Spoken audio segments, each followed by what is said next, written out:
na lakpada khannarambudusu ningthibigi nupado oira male nongdre makhoigi mawong ma tawse sum uraga imai bembada he hangbusu ngamdaba ningthibi se nahan gai di sum chingneramani fajana su khangnude narangi thodokudagi ningthibi se mau halakpi nai base chapchana khange nupa nang hat gairamani ne nang yam pamjari duga chumdro aina harise narang lami bu nupi dudi ningthibi na hana leiramba nupa dugi nupi oira male ne yam maliko action gdia khupana thaselu gaina मेरा नंग यम चलो मुचलो आई असिक पछिदा आथा पथाओगे Coke सिलो ngaudore Coke से ngaudore गाइना ngau ngau ngau नंग ngau हुनजबने Nobel इबगा तो को yum दा हनबा तौस की नोइ नमम सादि यंग मिना सम्मानैना सनाय बस खंगबिद्रबा नंगी न सनपि मिरोन थोंग बिसिना नमनना लेसलंबा सनायदो हौजिंना आइदि ओइरबा सनायगी मब्बे बनेसे इमा इसादंग लेबसिदा कया थानथानि येंगिबा अदुबो इसागी दमक्ता थेंगनबा ताइ असुक हन्थानि येंगबदा आइबो तुमिना लैखिद्रा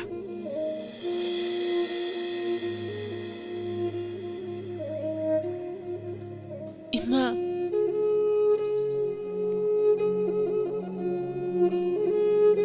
इमाना yam sauningbra mi phugano mi phuba phatte nupiduna jaikisu station ai kishu saude ima mi phugumse ima ki biam isabu mina miron thungde bini hage hajasan angau bini hagi hajasan isa kita mo imana mayek siya kan isa kita magta imana di basti imana ne punang tindagani ima imana kapkano Imana kapa ay nungaiti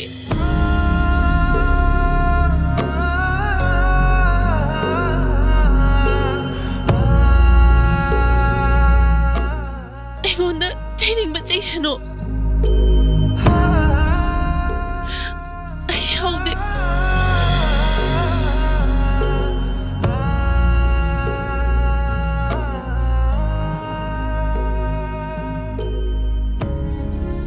Kaira, nang na yang pamjaramba Ninthibi do mayum da hala leiram malene aina haidro magi mokokta yada baneba brain to suda baneba hek man hek luhong khibaga tha phadana nupa mayum de hala kanina haidro oine hai budi haine haujikti hala banina leidana ado magi mokoktina kitang yaram taradi akhoi myam changdana pha boy pun boy tawdana aina na handa loromani chumini adujo makoksine bera leramdrade nangna pha punana loromba su yaine Ibo, aidi ningthibi je noina brain wale haigera makok chai haigera aidi pamjakre maje leikai sida mongonde hena fajaba kana leige ngaroi saban ga ta dana aidi maje am pamje hera pisak adudi hairakanuda aina koilum lumjari ba sundari jibo nang fajade haigera ba ningthibi na hena fajai kaina sundari se aina pame nungsi na pongdoke tawda magi monkey style kaina face ete ka ju yauri ne aduda aina ne kitang khautak sabai wan hoine sundari do monkey style na te ko mabung na ne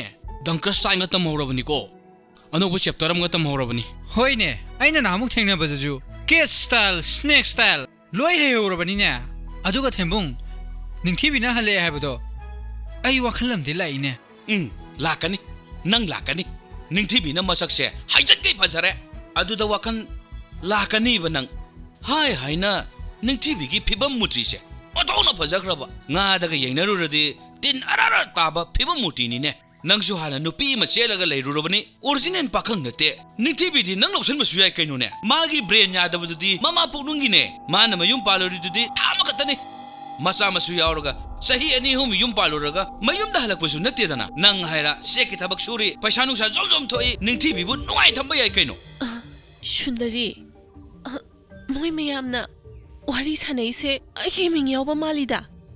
Mau halakpi orasu Ningthibi loksalo haijini. Nang tumi layo. Ai thabak tawge. Kaira Ningthibi je halaga ga leire. Mi amtana ga lawdradi ko.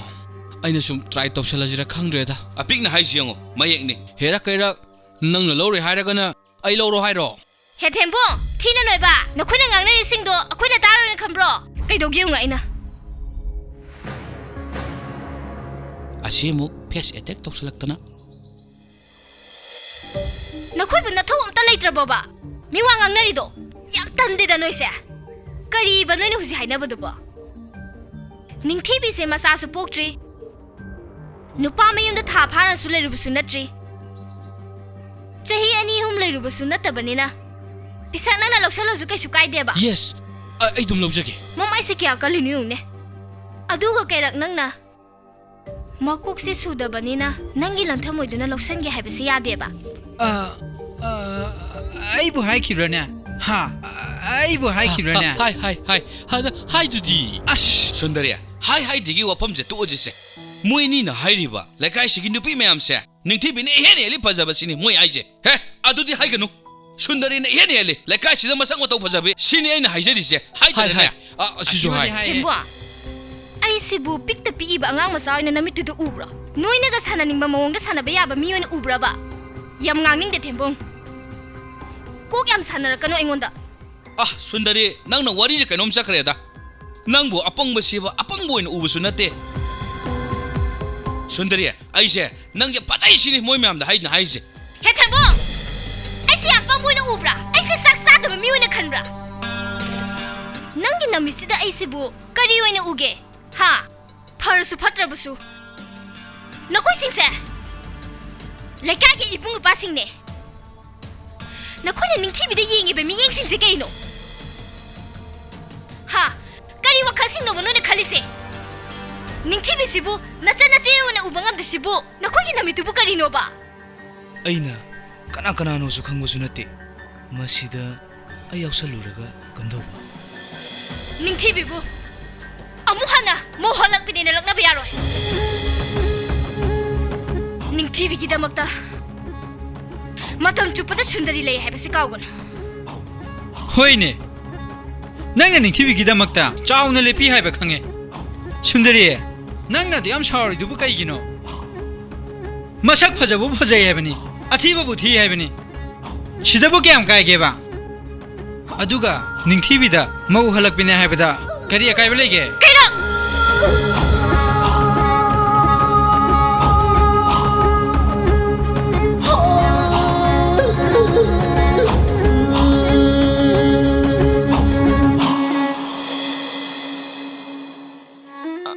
Moi singse yam patabane. Moi na ingonda mawalag pinena lagnay. Moi yam patama mini.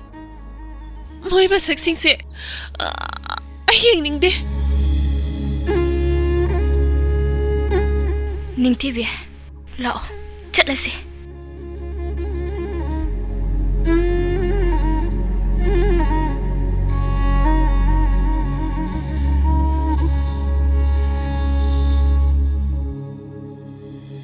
Sasilo kubanga kurusi. Sasilo.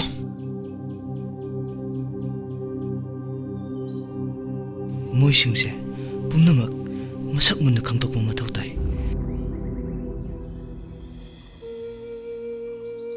Aikoi ta chona haibudabu.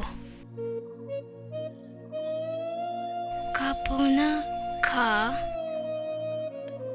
apunna ko kha kapona ka kha malaika Thai malaika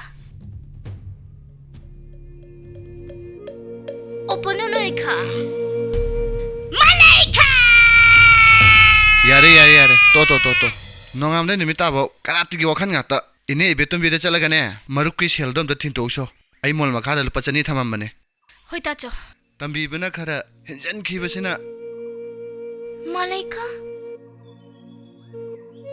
to na phala khai ko तुना खाबा खो मोर पैसा थिलु के नंगी Nobel अहोबगी वारी से इमा इबेमगी खोबमदगी हौदोइराबा मफमसिदा हाना लाइसे मेरा इमालय मगी खोबम से इंगना फसद्रा तंजें खुलसिदा लाकपदगी अइगी तमोइसे यामना नुमोले लेताफम अमसु खंगनते करीनो नंगनी इदेबा नोबेल ममिंगसिदी तंजें खुगी चनरो हाइबा नत्रो अदुगा नंना ngang इचा चानदेदा अइने इदोरिबि नोबेल दुगु मरी लेनदी अइना हाइर वाफमसे करीनो करीनो नंगु ngasiदगी नोबेल इबा हौरनीदा नंगी नोबेल इबा हौरनीना इमा तंजिंग लेबि खुबमदा चलुसिना लाई नत्रो साउनिंगतने को आई युम हंजगिसिनी को मेरा तसिंग नैगी थमुसे लेताफम अम इखंग खंगंद्रे अइसे पुंग ngawreda करीनो बनन पामिसे हां करीनो बा मेरा अइगी अपामदो इमा तंजिंग लेबि खुबमसिदा वासक्तुना हाइरगे करी वासगेबा होय से अइगी डायरी सिंगदा पाइबियो नंना तोइसु करीनो ने पाइगे नंगी डायरी से पाइगे निंगथिबे मोइदी इमालय में खुबमसिदा कैदोरिबा इमा तंजिंग लेबि खुबमसिदा नचाना ngasi wasaktu naijeri सुंदरी मोय सिदा कैथौरी जानो आइसु खंगदे मोयगी से अखोय लकायगी वारी इनिना हाइबदो इबा हौरी जालो कैनोने मसिन सिदा चोरला Parola पाउंद लोलिने ai ningthibi pata singna nusi ningthibi gi punsi gi damakta nachana chaingak oina hingjage imagi mafumda hanna na wasaksari aina thangjingi bu khongtangdi punsi gi handolleroi करीनो निंथिबी दो सैना ngakeba saingak aba नोबेल इयो हारगा मोय वारी इरिसे आइगी मिंग याविने होइने नंगी मिंगा याविने मागी Nobel सिबु नंगी मिंगा यावरा जालो ए सुंदरी चिंगा हाइसे canoe चैंगा हाइसे canoe बा आइसु खंगदे अखोय ताचौदा हंगे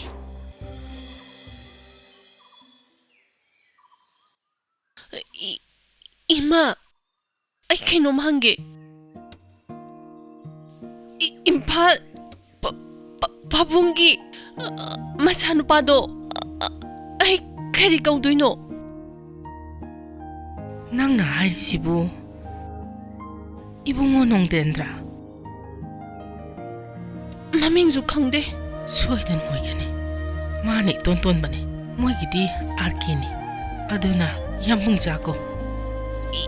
जाको वो होय आई हाइना रोइदा मसीदी ngасai thengnai adunu pana ayonda chaina ngakani hai kari haiba sundari da hango thajadraga sundari su ta hobani lisai na ngakani ba lisai na ngakba haiba oiramoida nang na hai sibu ona na taba oiramni mi lisai na ngakani hai matada marai si itat khai Meena ngang ona taina ta la ga ibungo mera mana haide sibu nang bu yaning bra haiba nati phone to bu su pai khalakti ma bu kadai sat khike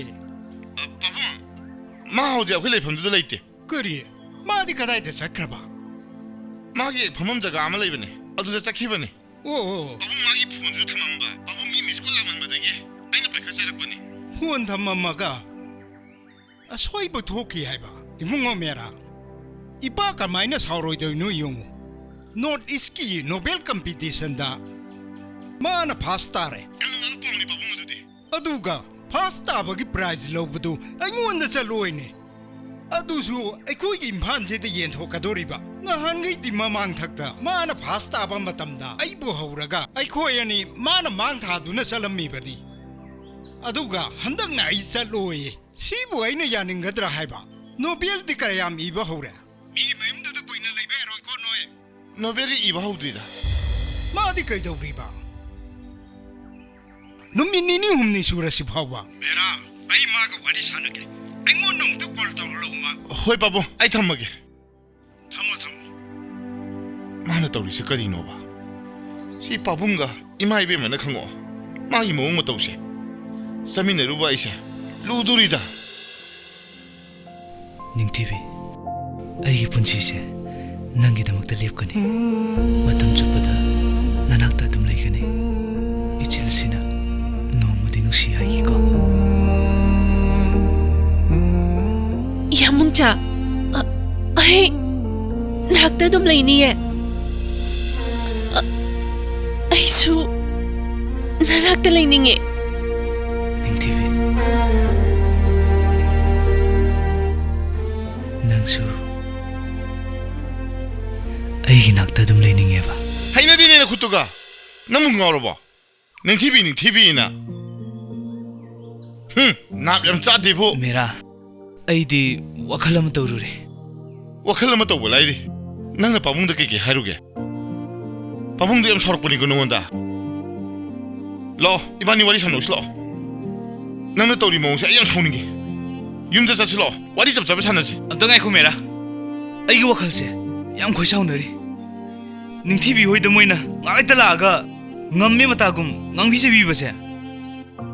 Ai masi chap chan thingnarage na khalle. Adu da nangna thogai lege. Ha, adu da nangna thogai lege ba.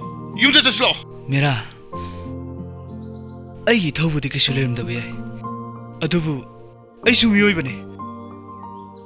Mi ge wabu ubangam de. Khoi bana kai kai hare ba. Hoi, nang jumi oi bane. Pabung na haire be wado. Nang du tabam thokpani. Lo, saslo. Nangonda khoi bana wari bayam ama saramani ai khange. Nang na ingoda langi bi sausina de. Ay gisase. Nahan kay kay iman man na tibo. Tangjeng punda sat kibida ki. Phone so amurak taki hen na tawrakti. Ay na de sum tawbani. Mamang takta mana to pada sat krabsu. Yum sida ingon na ngak tan po tawrakpani. Ay gisase. Nahan kay kay iman man na tibo. Ay samak tangjeng kunda sattaba yaroi dawri. Ningthibi, moigi marup tina phamduda mayamna nangonda yengselaga noknari do kai maranginu khangbra? Khangde. Aina ngasai nangonda haidra nangi laidi do thamamona. Tombi ni heta porai. Nangi tombi do porakpadagi ne. Mayamna nangonda noknari do. Ningthibi, hayengdagi nangi laidi do poranu ko. Laidi su toina sanaganu. Angang macha ya maleba. Hayengay di porakanu ko ay gatchat minaringay da. Hujik aiga taina reidu sundari wainine. Nangi magi wangang singdo. Ningsing aga khoirang khoishauna lebne. Tombi se mathanda le hobudo ai nuaite ba. Ai dom purakani. Ai Tombi yam nungshi. Wow. Sundari, nang se khoi le kai nupi myam raktagine. Nang ne papa je sine ine mayam si da hairi se. He thembo, nangi mi usitabda hujipu handri ne.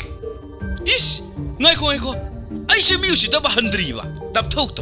Ai kongge ningthi na wari sasi. Nang phajai haiba sida langda sauning se kari no ba. Na handagi nangi wangang singdo. Ningsing yamna khoirang khoi saunari nang se ai la yenge hidak thage.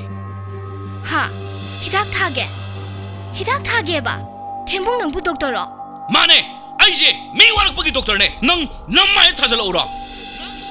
Tombi ai mi phuna bakize ibani salase.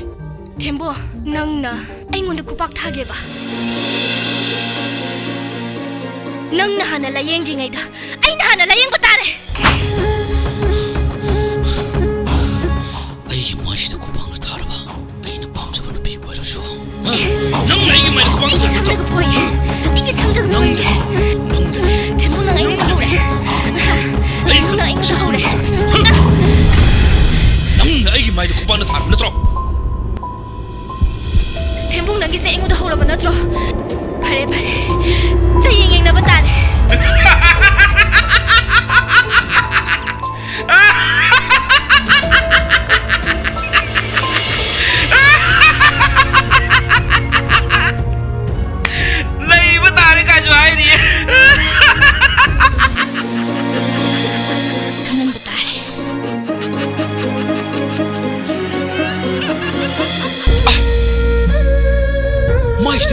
디자인 람니네 젤리기 스타일이네 징치시 마쿠 아니가 로이잖아 센푸세 셀리사시 마시 그리고는 뭐이시대 자이고도 셀리 카시예 셀리 뭐라고 방당이 마이 같아 마이 멍거리 했지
Ragun kata nang amak tergadi. Tato mukset kata tawo.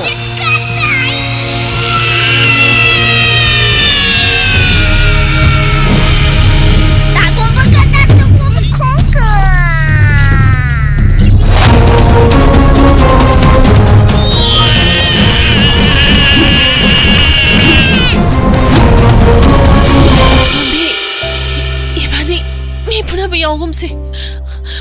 Moi puraning ma purasano ibani yaw bihati mera puradi ibani naroidra ado tombe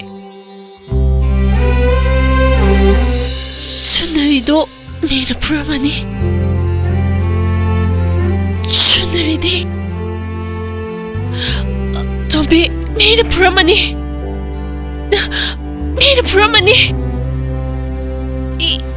ibada haidose 농대 낭나 꼭도 파전이 야드래 낭나 잉드비 야드러버니 낭세 땅진 군들 락바득이 뽕옹오도래 낭나 빠붕다 비키바 빠콤도 니 옴나때 빠붕도 농원데 양 사오는 로이라버니 아이디 아코바 사오는바 와이엄다 하이기데나 낭나도 마이 칸자보아네 노트 이스키 노벨 이비기 커미티선다 낭나수 파스타레 하이 임팔다수 프라이신 토크니 하이 까리기 노버 낭나 이름놈도 연톡과 프라이스부 로부 살로이 하이도 아두기 노벨도 아이 파자나수 이기다버니 이펜수 펜제기데 아이나 퍼스트 타이 하이도 타모이시나수 그야 야자닝데 아도 나는 파스타레 하이바 아도 나는 닝티비기 와클랑 나오링이다 마기 만나다 숨내 닝데나 파스타비기 프라이스부 로부 자닝데 도 에라 그이노 능 앙이도 너는 앙이도 그이노바 농그래 누시버제 누시버네 빰자버제 빰자버네 아도 나는 당질리버 공탄도 뚱고니 잡히가 수야로 있고 닝티비제 몽할럽비네 나문나 와칸 칼루고 아이 마무니에서 강해 할락비네서 강해 아이 문나서 와칼 칼레